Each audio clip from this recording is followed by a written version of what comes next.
Hello everybody and welcome to Book Badger Books. I'm Book Badger and today we're going to talk about the book To Kill a Mockingbird by Harper Lee. So, let's get started.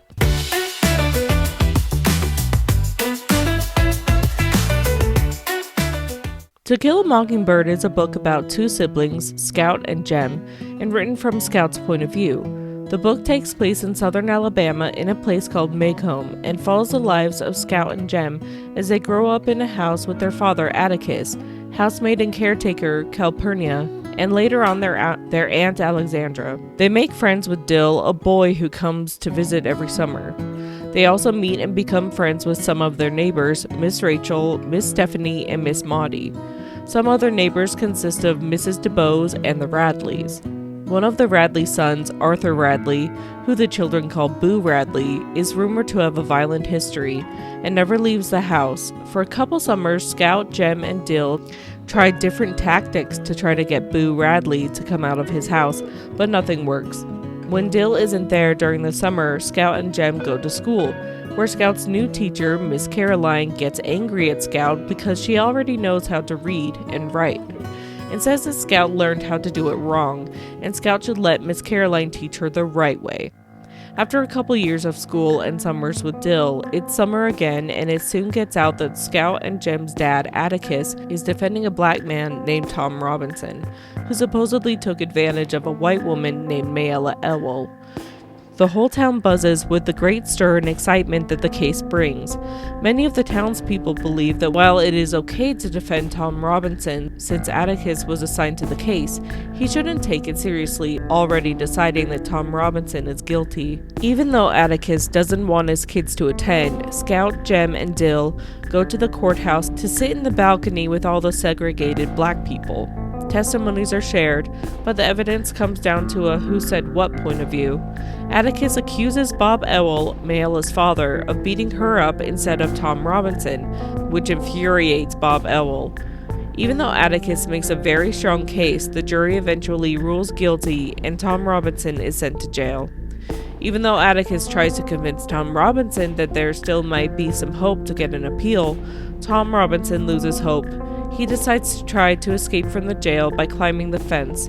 The jail guards try to warn him that they'd shoot him if he didn't stop, but Tom keeps on going. Right as he reaches the top, they shoot Tom and he falls down dead. Atticus begrudgingly brings the news home to his family. Bob Ewell confronts Atticus in the street the next day and threatens that he's going to get him, but Atticus isn't worried.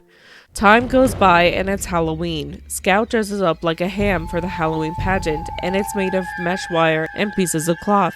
Jem walks Scout to the pageant. She misses her cue to walk on stage and waits until everyone leaves because she's so embarrassed. As Scout and Jem walk home, they hear footsteps behind them. Suddenly, Bob Ewell attacks Scout with a knife, but luckily the knife is caught by the mesh wire before it can get to Scout. Bob Ewell then attacks Jem and breaks Jem's arm. Just then, Boo Radley finally emerges from his home and stabs Bob with a kitchen knife. Then Boo carries Jem home, where Atticus immediately calls a doctor.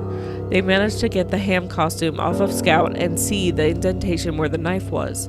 The sheriff shows up and he and Atticus decide not to get Boo involved in all of this, saying that Bob Ewell landed on his own knife. The book ends with Jem unconscious on his bed and Atticus, after putting Scout to sleep, sitting up reading while he waits for Jem to wake up. One of the big questions I've asked about this book is why it's called To Kill a Mockingbird, especially since mockingbirds are only mentioned 3 or 4 times.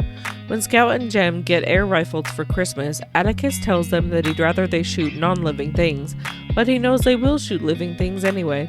He says they can shoot all the blue jays they want, but they can't shoot a mockingbird because that's a sin. The reason for this is that mockingbirds don't bother anybody like eating other people's gardens.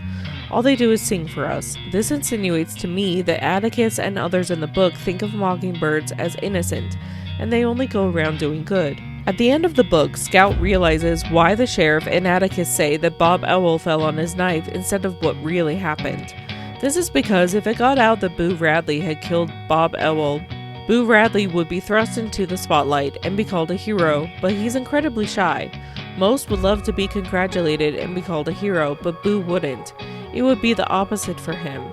This is when Scout says that naming Boo as Bob Owl's killer would be as much of a sin as killing a mockingbird. This is because Boo wasn't bothering anybody, and all he did for Scout and Jem was good. He sewed up Jem's pants when Jem had snuck into Boo's backyard and had to leave his ripped pants behind in order to get out from under the fence. Boo provided several gifts for both Scout and Jem, including sticks of gum, 2 soap dolls that were carved to look like Scout and Jem, and a medal. And then of course he literally saved their lives from a man who was absolutely set on killing them. After all these things he had done for Scout and Jem, all he wanted was to live his quiet life away from everyone, and to put his name in the limelight would take that away and essentially kill the life he has now. I think that there's another mockingbird in this book, and that's Tom Robinson. We don't get to really hear his side of the story until the end when he's called up to the stand in court. His side of the story is the exact opposite of Mayella's story. She said he had only come on her property once, but he said she had invited him to help her out with the yard and housework plenty of times. She said he took advantage of her, but he said she tried to seduce him. She said her father saw Tom through the window taking advantage of her, but he said all her father saw through the window was Tom trying to leave the house. Tom was trying to be helpful and help Mayella because she seemed lonely and he felt sorry for her. His kindness cost him his life in the end. Just as killing an innocent mockingbird who only goes around doing good is a sin, it was a sin to kill Tom Robinson, who only went around doing good and not causing any trouble. There were times when reading this book that it felt like I was reading 2 separate stories. One about Scout, Jem, and Dill trying to get Boo Radley to come out of his house and the life they have as they grow up.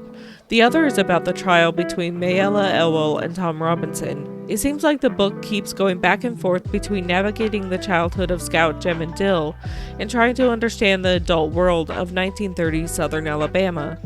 However, I do think that Harper Lee was successful in incorporating these 2 stories into one story, and not just because of the end. Even though it felt like reading 2 separate stories at times, the stories overlapped enough so that it didn't feel jarring to go from one story to the other. An example of this would be when Atticus defended Tom Robinson in his cell, while a mob of angry men demanded that Atticus move aside. The minute Scout made her way through the angry mob to face the men, the 2 stories merged. Not only because Scout was there, but because Scout used what little she knew from her own experiences to strike up a conversation with the only man she knew there, Mr. Cunningham, who is the father of a boy named Walter. Walter is one of the boys in Scout's school classroom. Scout is able to find common ground between her childhood experiences and the situation with Atticus and Tom Robinson. This brings the 2 stories together in a seamless way. Another example would be how Scout deals with the negativity her father is receiving since taking on the Tom Robinson case. Being a tomboy and quick to anger, Scout has no trouble beating up anybody who says anything bad about Atticus. When Scout goes over to her aunt's for Christmas, she's forced to hang out with her cousin Francis, who is already unpleasant to be with.